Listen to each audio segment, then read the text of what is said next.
Welcome back to You Heard It Here with Dr. Gary.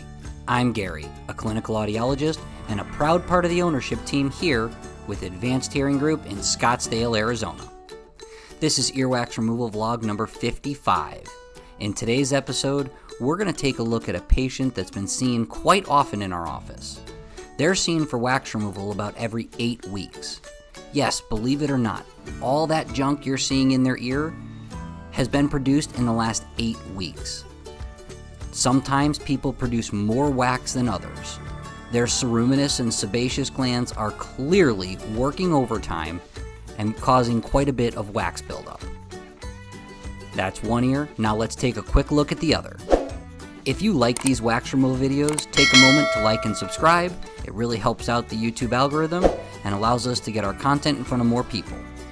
We're going to use the curette to pull this wax out, giving us a good view of the eardrum. Yes, this ear was not nearly as packed up as we normally show you, but please understand, this was only 8 weeks of buildup. This has been You Heard It Here with Dr. Gary. Thank you for watching. I'll see you in the next video.